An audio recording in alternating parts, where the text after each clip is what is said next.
A todos y bien, perdón. Buenas tardes a todos y bienvenidos a esta segunda parte de nuestra primera jornada de prevención y tratamiento psicoterapéutico en las adicciones. Eh, Les presento a la maestra Araceli Hernández Velázquez.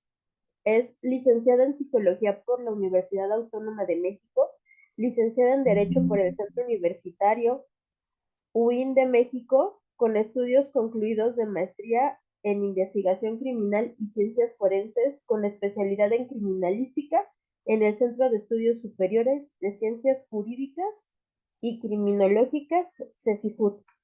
Especialista en psicología y psicoterapia infantil por la Asociación Mexicana de Alternativas en Psicología, AMAPS, con estudios especializados en psicología clínica, psicometría, terapia cognitivo-conductual, ciencias forenses, victimología, género y tanatología por diversas instituciones. Es certificada en el programa Conocer en las modalidades de desarrollo de cursos de formación en línea, impartición de cursos en formación de capital humano y de manera presencial grupal. Perito en materia de psicología por el Poder Judicial del Estado de México en el año 2009 al 2019 y actualmente es perito privado reconocido ante el Consejo de la Judicatura Federal. Psicoterapeuta activo con enfoque cognitivo-conductual en la MAPSI sede Toluca y en la CEDAJAP Metepec en población infantil y adulta. Es miembro activo de la Asociación Mexicana de Alternativas en Psicología en el Centro de Atención Psicológica del Desarrollo Humano, en Metepec. En la MAPSI es coordinadora del Diplomado de Peritaje Psicológico y Psicología Forense en el Diplomado de Psicología y Psicoterapia para Adolescentes y docente presencial en Toluca en los diplomados de Psicología, Psicoterapia Infantil y Terapia Cognitivo-Conductual. Conferencista, tallerista y ponentes de temas de violencia y prevención, desarrollados para diversas instituciones públicas. Bienvenida, Ara. Pues muchas gracias, José, por la presentación. Estaré con ustedes compartiendo un poco de la experiencia abordando este tipo de casos. De hecho, pues esta presentación tiene como base dos casos, los cuales pues tuvimos la oportunidad de trabajar en nuestra participación como psicoterapeutas y pues sin duda han sido invaluables las aportaciones que hemos tenido el día de hoy. Mucho de lo que hemos estado escuchando por parte de los ponentes, pues va a tener y va a cobrar un poquito de sentido, sobre todo pues con esta visión un tanto enfocada y orientada hacia lo cognitivo-conductual, que es el enfoque donde me he desarrollado como psicoterapeuta. La intención el día de hoy es poder llegar a ustedes estos dos casos, estos dos planes de intervención que afortunadamente nos llevaron a lograr ciertos objetivos y a tener pues ciertos cambios a nivel familiar que fueron pues bastante favorables en este sentido. Entonces, también agradezco a Rosario que me va a apoyar con la presentación por algunos problemas que tengo con la red. Y pues bueno, si me apoyas, Rosario, con la siguiente, por favor.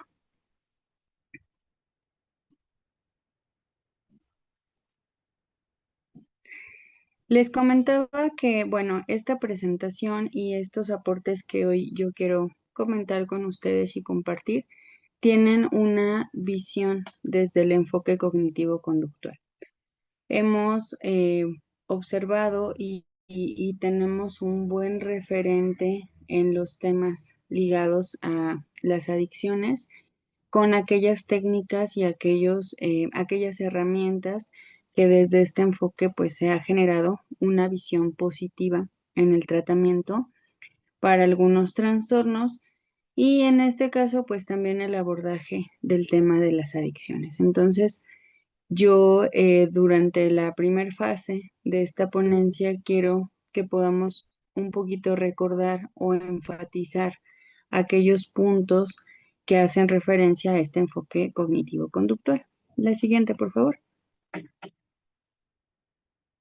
Entonces, pues esta lámina que ustedes tienen a la vista, pues hará recordar un poco aquellos elementos que están ligados al desarrollo de este enfoque. Sabemos que dentro de estos es muy relevante aquellos aspectos que están ligados y cómo van a generar una sinergia bastante interesante dentro de los acontecimientos o dentro de aquellas situaciones que puedan estar ligadas a esos detonantes que activan cierta conducta. Este dinamismo que se genera entre el pensamiento, la emoción, la conducta y aquellas respuestas fisiológicas que se llevan en todos los procesos individuales nos va a dar mucho razonamiento en el sentido de comprender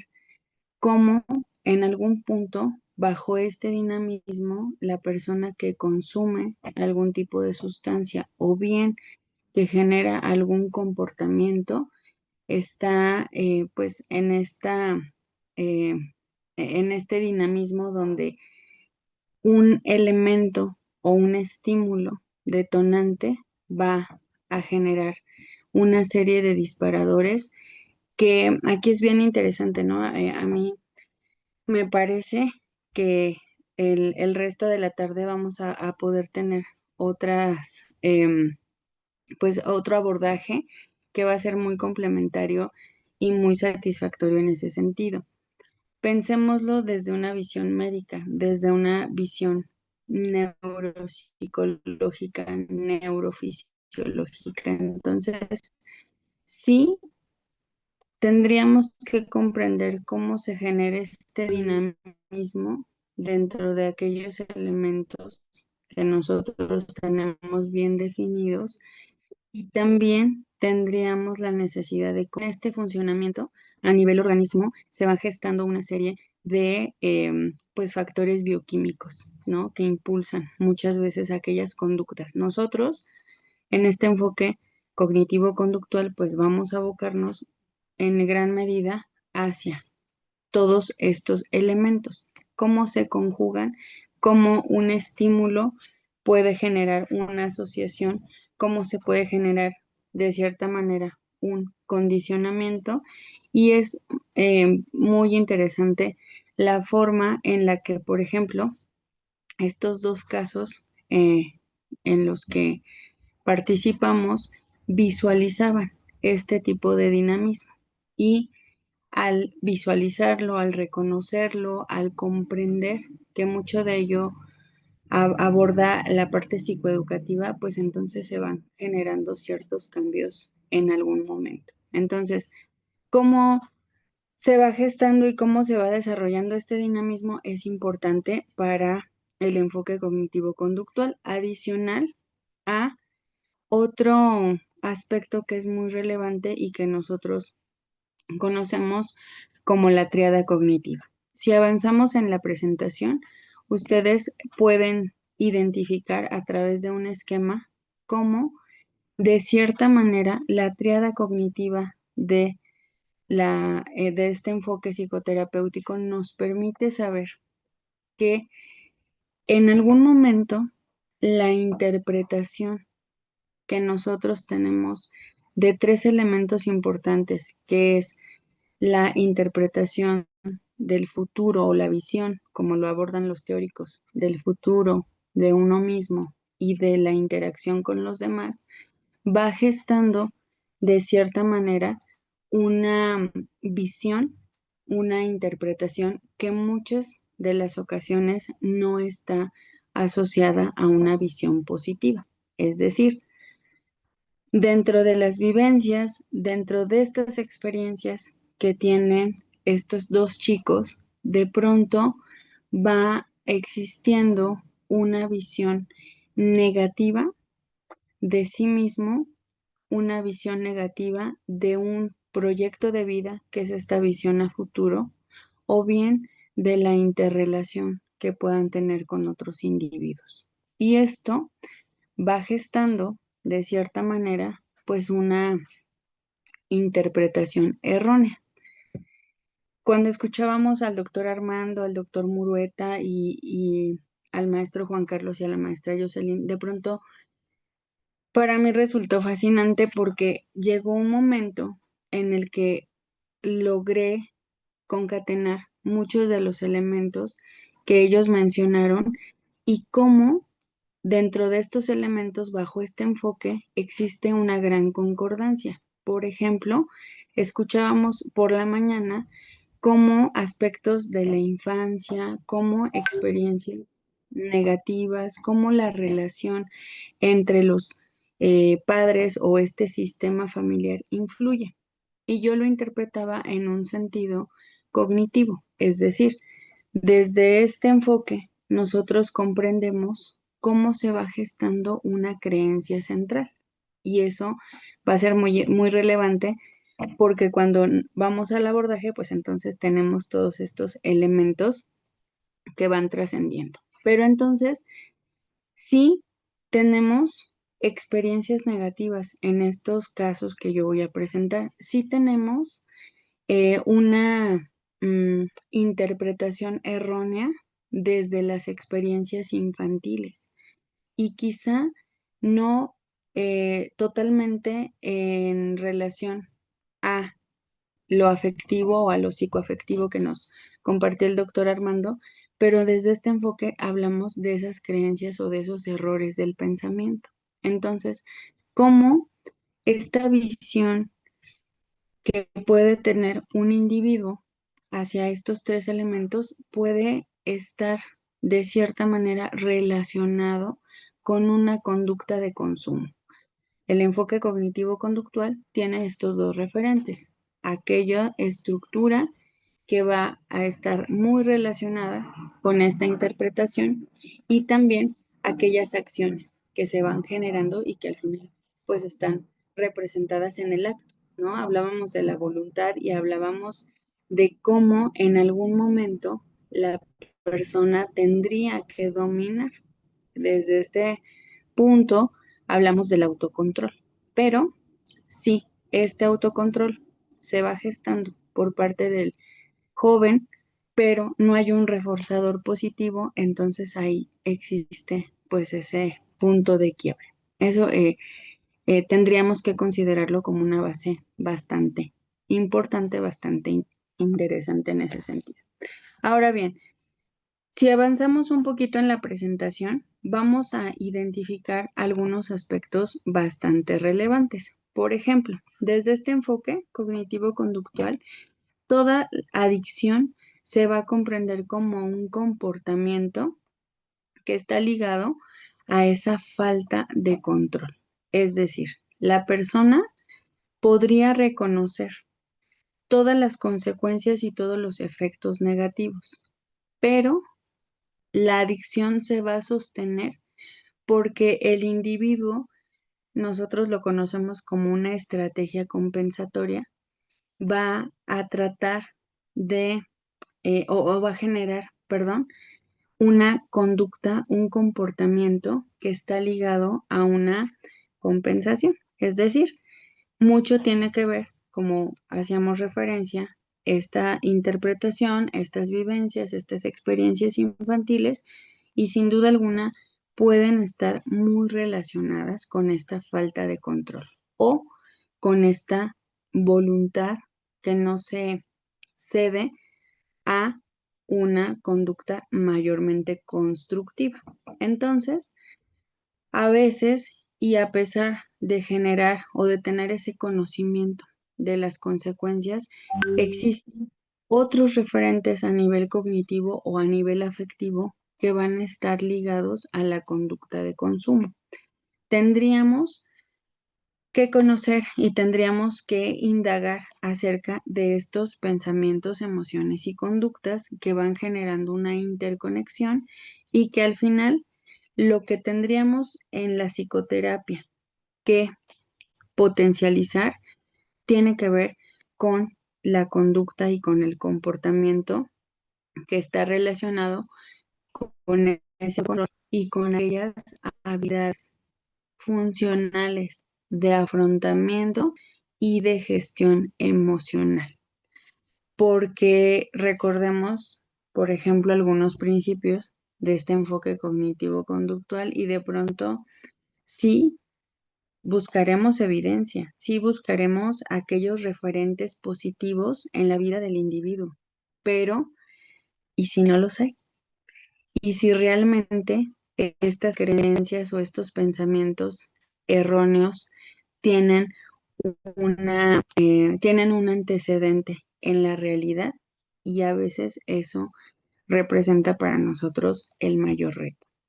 También es importante identificar, por ejemplo, si visualizamos la siguiente diapositiva, que la, mm, el tratamiento o la propuesta que se ha tenido durante cierto tiempo desde este enfoque en pues aquellos aspectos que están ligados a la adicción, tendríamos que identificar primeramente el tema cognitivo, es decir, comprender todas aquellas experiencias que le han dado a este individuo una interpretación quizá sesgada, quizá muy rígida, quizá muy asociada a lo negativo que está relacionado pues con aquellas conductas de consumo.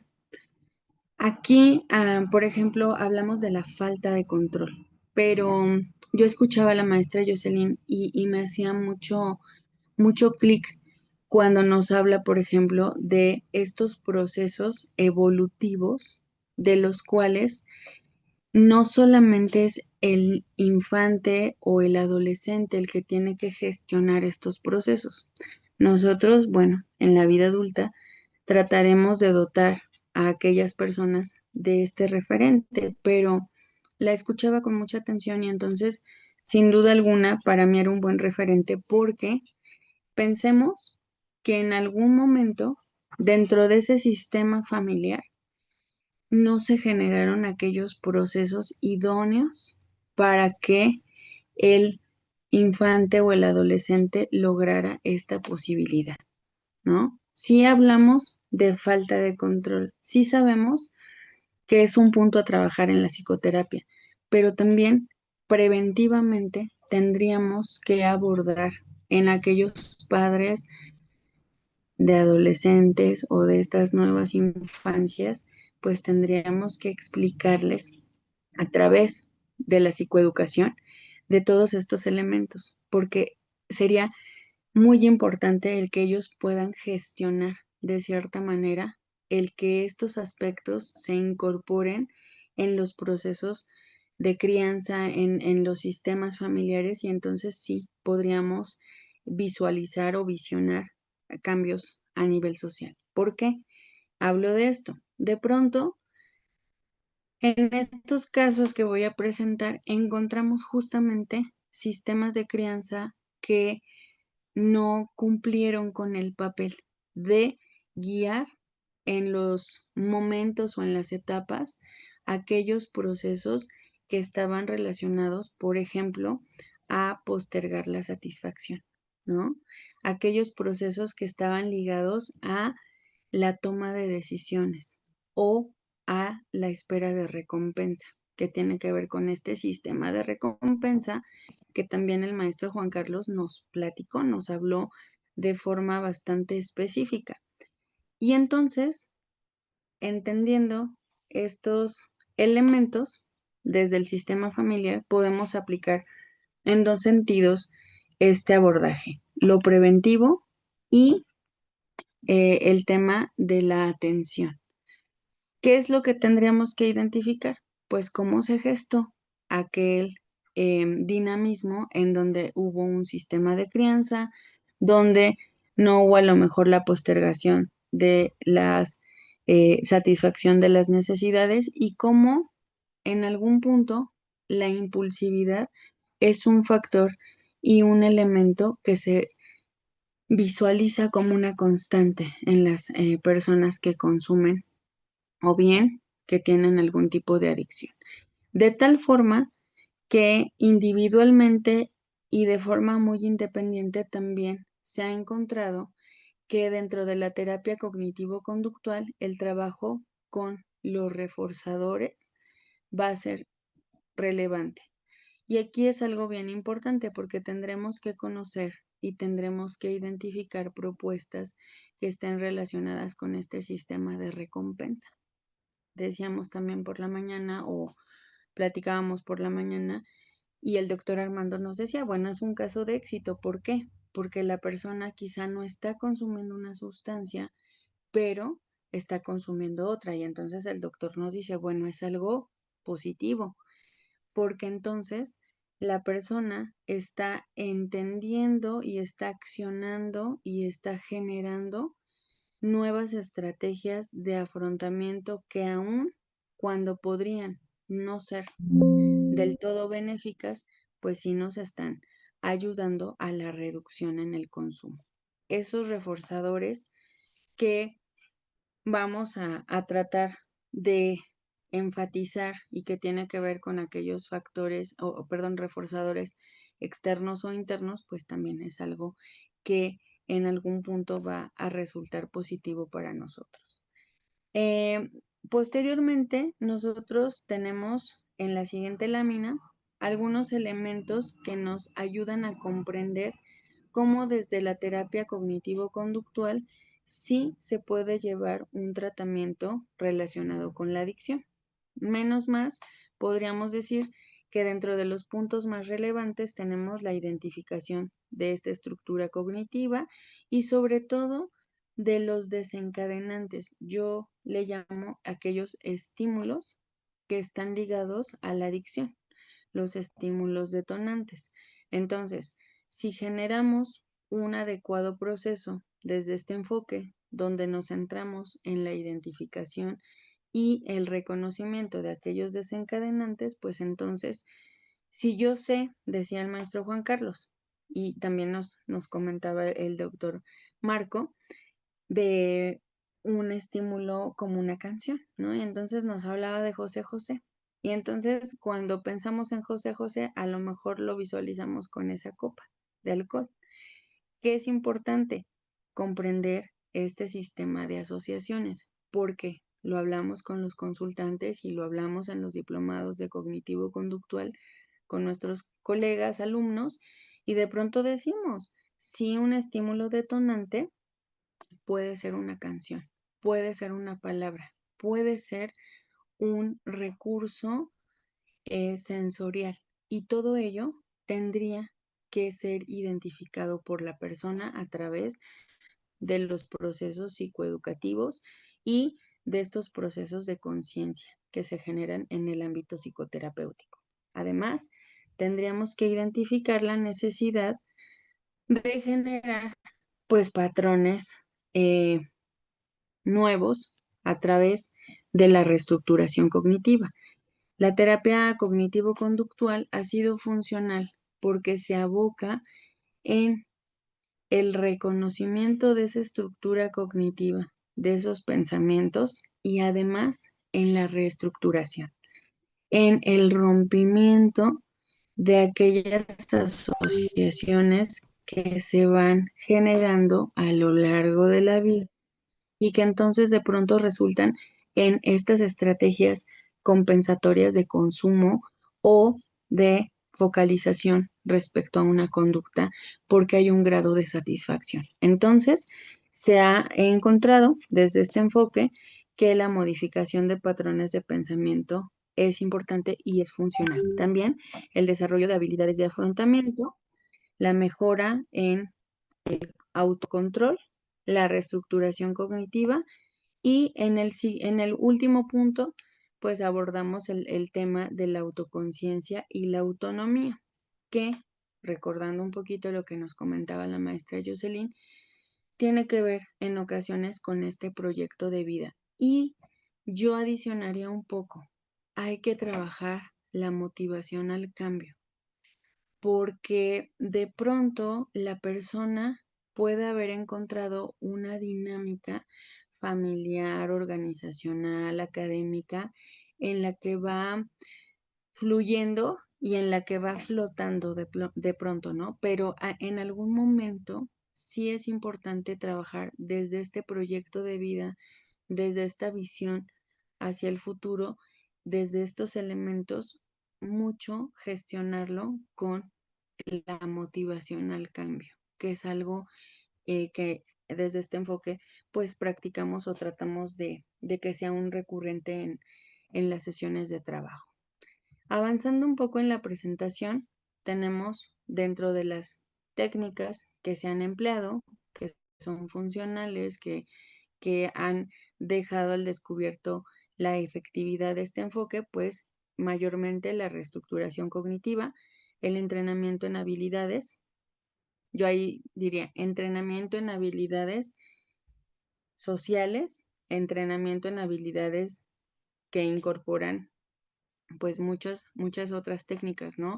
Como la resolución de problemas, como la toma de decisiones, como la exposición a diferentes estímulos que están ligados al tema de la adicción y cuestiones que nos ayudan a potencializar este trabajo para que la persona pueda adquirir todas estas técnicas y todas estas estrategias.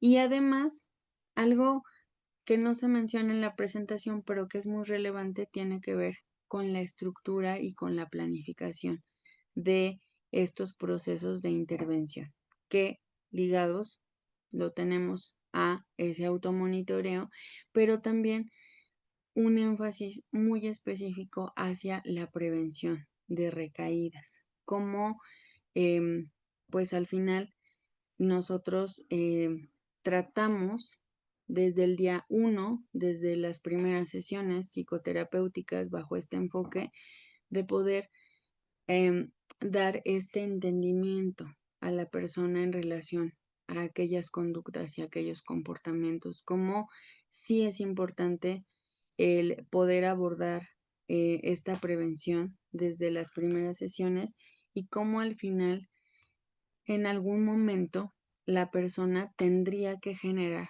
sus propios recursos o la práctica, ¿no? La posibilidad de efectuar esto que ya ha aprendido en las próximas ocasiones. Porque, pues dentro de todos los testimonios o dentro de todas las experiencias que compartieron nuestros ponentes, pues nos dejan ver un poquito acerca de qué necesitamos para reforzar, para fortalecer este trabajo y esta posibilidad tan grande que se tiene en el sentido de volver a consumir, ¿no? Nos decía el maestro Juan Carlos, de pronto, pues ya no tomo alcohol, pero ahora fumo marihuana, ¿no? Ya no fumo marihuana, pero ahora he probado la cocaína. Entonces, la visión para nosotros tendría que tener esa meta, que la persona pueda reconocer y pueda trabajar el origen de que muchas veces pues hemos estado recurrentemente hablando de aquellos aspectos o aquellas experiencias a muy temprana edad. Eso es para nosotros importante. Dentro de esta presentación de casos, algo importante es que podamos identificar dos puntos relevantes. En estos casos que yo presentaré, y por qué específicamente quise abordarlos, porque los dos jóvenes con los que yo trabajé esta temática llegaron durante las primeras sesiones con esa bandera de decir, la marihuana está legalizada, la marihuana es permitida en México y la marihuana en algún momento va a ser lo que es el tabaco en México. Entonces, cómo se va gestando en estos organismos? Además de eso, ya tenemos una creencia en relación a la sustancia y eso también es pues bastante relevante, me parece, sí, que podemos hablar de la conducta adictiva, de la conducta de consumo, pero también es importante visualizar la sustancia o el estímulo, porque al final podríamos visualizarlo desde una forma muy global, pero también valdría la pena el encaminarnos a una visión un tanto más específica. Y viene como como este segundo referente, ¿no? Ambos casos, ambos jóvenes daban referencia en relación a lo benéfico que ellos percibían de la sustancia. Entre algunas de estas manifestaciones estaba el me relaja, me puedo concentrar más, puedo tener un mejor impacto en el tema académico y además me ayuda a, a través de esa relajación, me ayuda a tener menos problemas o menos conflictos en casa, con mamá específicamente, ¿no?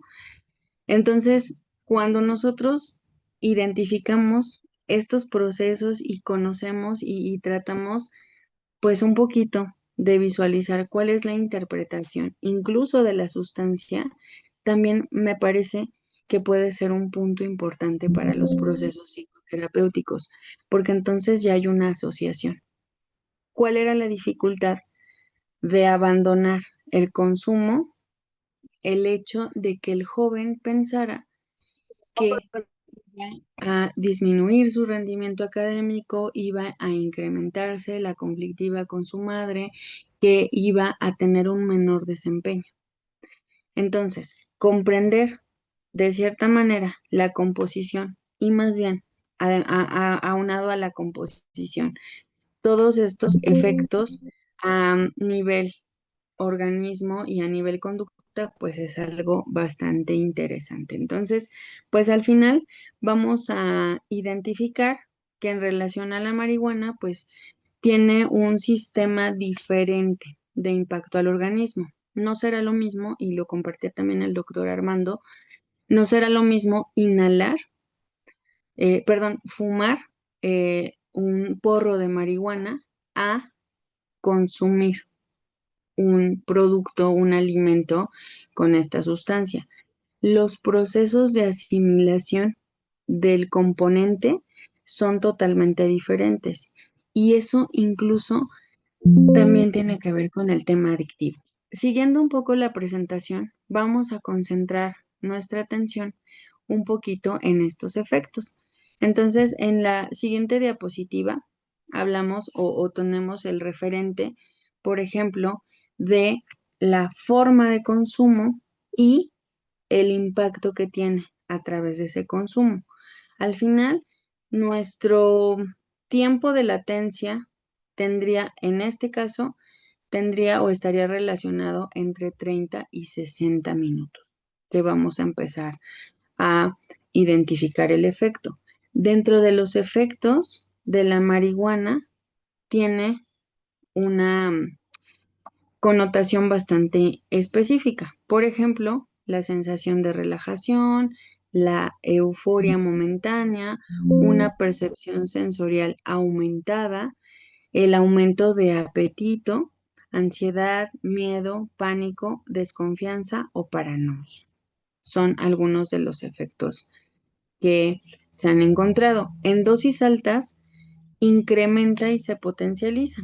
Por ejemplo, tenemos dentro de los efectos alucinaciones, ilusiones, pérdida del sentido de la identidad personal, una percepción sensorial aumentada, alterada y además, pues aspectos que van ligados un poquito al tema de delirios, alucinaciones, ilusiones, ¿no? Ya estamos pues tocando un poquito aspectos psicóticos y aquí hay un paréntesis que quiero realizar. Desde lo forense, por ejemplo, compartirles eh, la incidencia o el aumento de casos delictivos que obviamente están relacionados con el consumo. Yo creo que ese es un tema que tenemos pendiente por abordar que me encantaría poder compartirles algo en relación a, porque dentro de los expedientes que yo tengo de mi práctica forense, sí tengo referentes de casos en los que bajo el influjo de una sustancia se han cometido delitos. Y ha sido tan impresionante el aumento de casos que hoy, al menos en el Estado de México, hablamos del Tribunal Especializado en Adicciones. Tan es necesario y tan es, escuchar a mis colegas cuando hablaban de un problema de salud pública, de una problemática social, porque al final sí trasciende, sí está generando una realidad mermada y que al final pues también está ligada un tanto a esta connotación cultural, ¿no? A esta narcocultura que pues nos encantaría platicar con ustedes en este diplomado que está próximo a iniciar, porque el abordaje de lo cultural, de lo social, del impacto que tiene a nivel legal y todas estas cuestiones es bastante interesante. ¿A qué voy con esto? El aumento ha sido de tal dimensión que ya se llevan a cabo procesos legales donde la persona que comete el delito bajo el influjo de esa sustancia tiene un tratamiento diverso.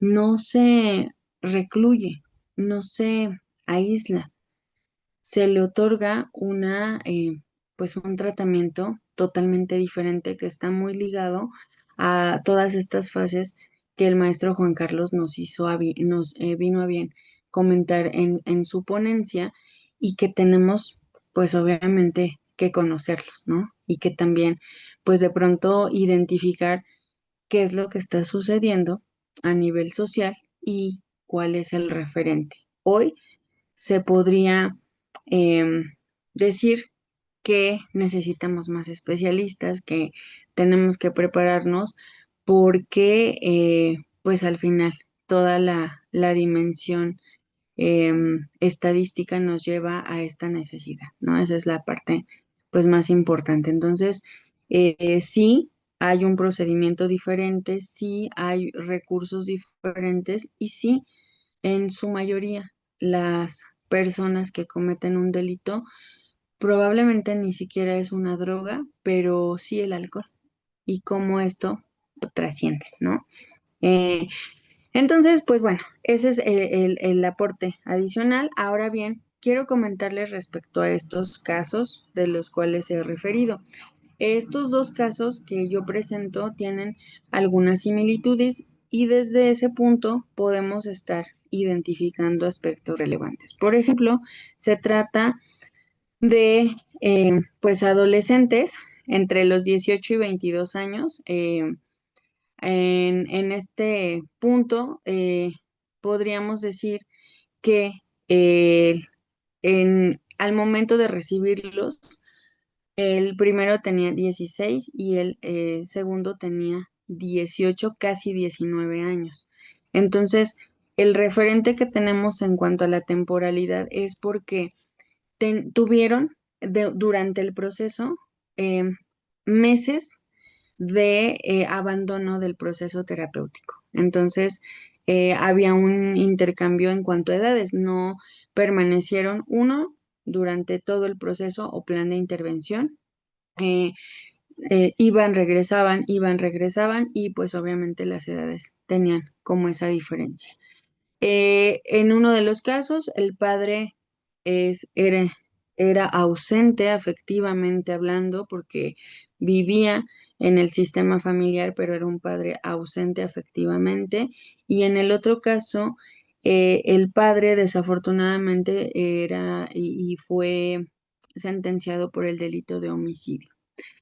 En ambos casos, ambos presentaron vivencia de violencia en el entorno familiar, identificando al padre como agresor y a ellos presenciando estas situaciones de violencia del padre hacia la madre Y en el caso del padre homicida, teníamos referencia de la violencia física del padre hacia todos los integrantes de la familia. Había un estilo de crianza ambivalente, en ocasiones autoritario. En ambos casos hubo ese referente. Existía un referente en relación a la autoimagen totalmente debilitado, y también había eh, dificultades en las relaciones de pareja y también dificultades en la interacción social. Dentro de los indicadores cognitivos que se observaron en ambos, encontramos, por ejemplo, una creencia central de insuficiencia y una creencia central de incapacidad de ser amado. En el caso de el chico que tenía a este padre presente físicamente pero ausente afectivamente, se encontraron mayores indicadores de incapacidad de ser amado. Ese era un referente importante. Y en el caso del chico que tenía este papá homicida, se identificaron, eh, se identificó, perdón, una creencia central de insuficiencia. Es decir, y aquí tiene que ver mucho, como yo les comentaba, las situaciones detonantes. Dentro de la situación detonante de este chico con este padre homicida, pues el suceso o la situación se da cuando él tiene 12 años de edad. Es decir, los primeros años de vida o la estructura de los primeros años de vida aparentemente era pues integrado dentro de este sistema o dentro de esta estructura donde había un papá, una mamá, donde pues sí había situaciones de violencia, pero la estructura físicamente pues estaba habilitada. Entonces se gestó o se encontró una creencia central de insuficiencia y pues obviamente había errores del pensamiento en ambos relacionados con la sobregeneralización, el etiquetado y el futurismo. De alguna manera, estos indicadores cognitivos con las técnicas que más adelante pues voy a comentar, logramos que se generara una reestructuración cognitiva en la cual se logró una creencia mayormente funcional. En el caso del chico con el papá homicida, pues obviamente se trabajó mucho la situación y cómo la evidencia que tenía, pues lograba contrarrestar esa creencia de insuficiencia. Al final, la conflictiva que tenía este chico, pues estaba muy relacionada con el hecho delictivo y con un poquito aquellos afectos relacionados con la pues con la imagen de la figura masculina, ¿no? Le conflictuaba mucho el cómo poder crear una imagen diferente a la de ese papá que tenía en su mente, ¿no? Ese es como algo que sucedía mucho en ese sentido. Entonces, no me adelanto mucho, vamos hacia los indicadores conductuales. Dentro de ellos, pues podríamos estar encontrando o la evaluación que nos ayudó mucho a identificar, pues encontramos temas de respuestas fisiológicas de ansiedad, dependencia, no había planificación, no había un proyecto de vida, no había una estructura y no había esa motivación al cambio. Es decir, en ambos casos lo que sucedía era que no podían observar una trascendencia un poquito ligada a una estructura más funcional, ¿no? Entonces, de pronto ellos observaban estos modelos masculinos y dentro de estos modelos masculinos, pues obviamente había aspectos relacionados con una, pues, conducta que era impulsiva, que era poco tolerante a la frustración, que era violenta y que al final, pues todos esos referentes estaban ligados a esta estructura. Dentro del procedimiento que elaboramos en el proceso psicoterapéutico y con base genuina del enfoque cognitivo-conductual, pues obviamente realizamos una conceptualización cognitiva, se generó una evaluación de estos indicadores. También fue un buen referente en cuanto a evidencia porque, por ejemplo, en ambos casos, ellos se manifestaban como personas agresivas, como personas violentas, como personas que no podían comunicarse de una forma diferente. Y también la evaluación nos permitió saber que dentro de muchos indicadores y dentro de muchas habilidades, pues se encontraba una diversidad y que pues al final no teníamos totalmente ese referente. Se planificó el tratamiento, ahorita vamos viendo los puntos, y también se desarrollaron sesiones psicoterapéuticas, no solo con los chicos. Aquí en estos dos casos, algo que fue bastante fructífero era el hecho de eh, tener sesiones psicoeducativas con las mamás. Eso nos ayudó mucho porque ellas participaron activamente, generaron cambios, tuvieron una interacción diferente y sobre todo aquí, recordando un poco al doctor Armando, se generó mayor armonía a través de la expresión de afectos, ¿no? Entonces, yo en algún punto, desde lo forense, hemos trabajado el tema de masculinidades positivas. Entonces, también incorporamos un poquito en esas sesiones algunos aspectos psicoeducativos de estas masculinidades positivas.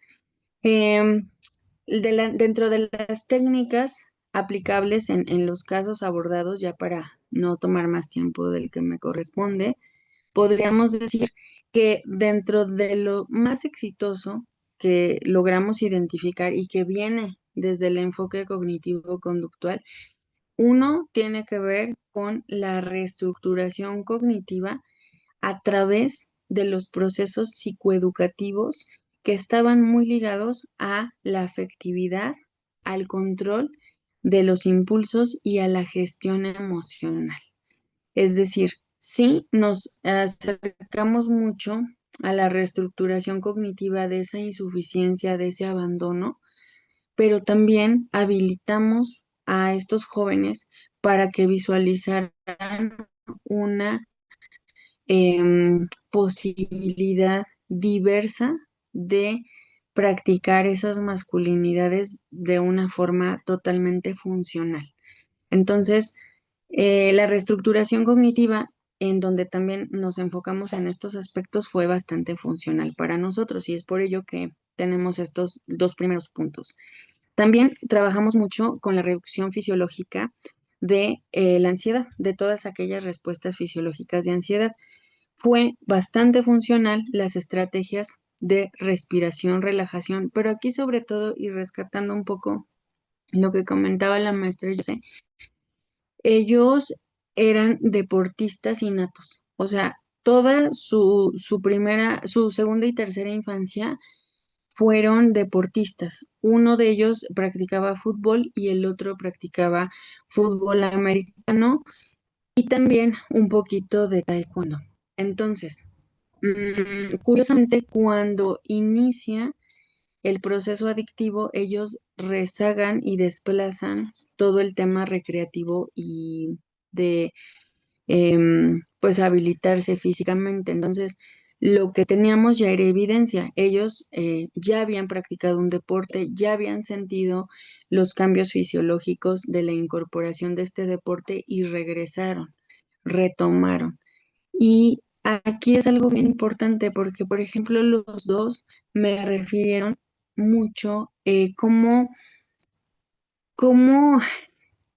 el deporte representaba una compensación. Es decir, a nivel cognitivo y a nivel fisiológico, practicar deporte les representaba la necesidad de estar bien en su organismo, de alimentarse bien, de dormir bien, de poder estar concentrados en ese sentido, ¿no? Incluso en ambos se adquirió una mejora académica por los procesos que obviamente pues estamos platicando en este momento. Entonces, se reincorporó, no puedo decir que se generó una nueva actividad física, pero sí se reincorporaron y eso fue una actividad bastante satisfactoria.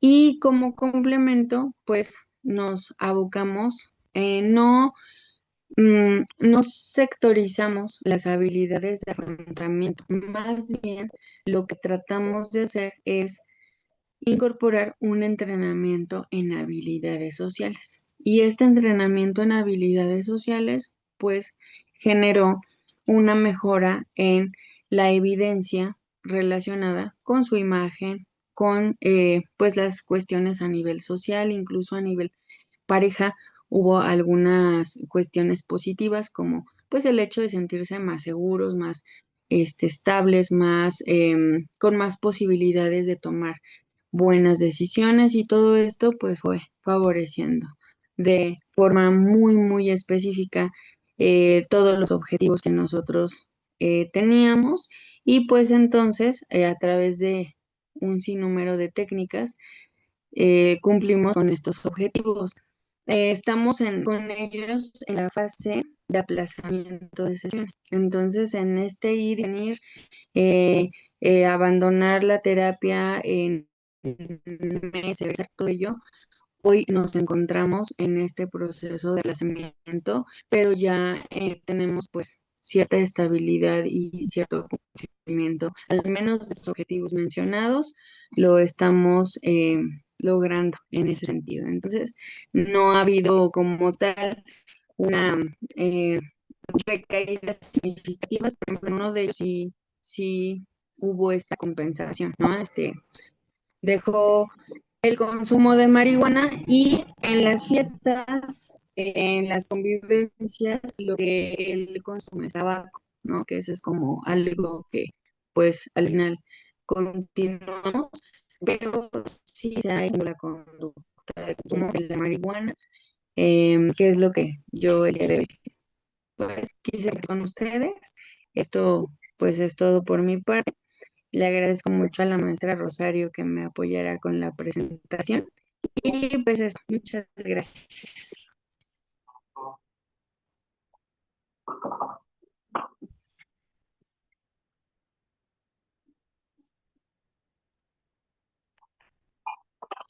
Muchas gracias, maestra Araceli. Excelente ponencia y como que todo rescatando un poco de todo lo que hemos hablado a lo largo de esta primera parte, ¿no? Y entonces podemos decir que coincidimos en varias cosas. La crianza, el afecto, las técnicas cognitivo-conductuales y como aplicaciones podemos hablar de proyecto de vida, autoestima y también diría yo esta restauración cognitiva en donde los adolescentes quiten esta parte de no ser suficientes, ¿no? Entonces eso es algo que tenemos que trabajar mucho. Por aquí tenemos varias felicitaciones para ti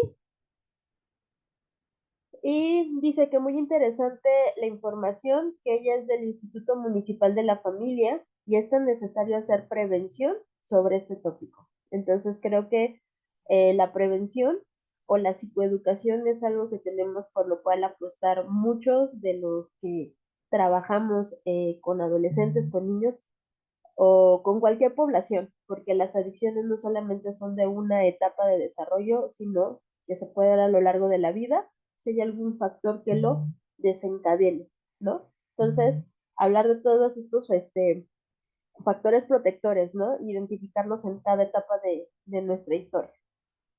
Muchas gracias, Sara.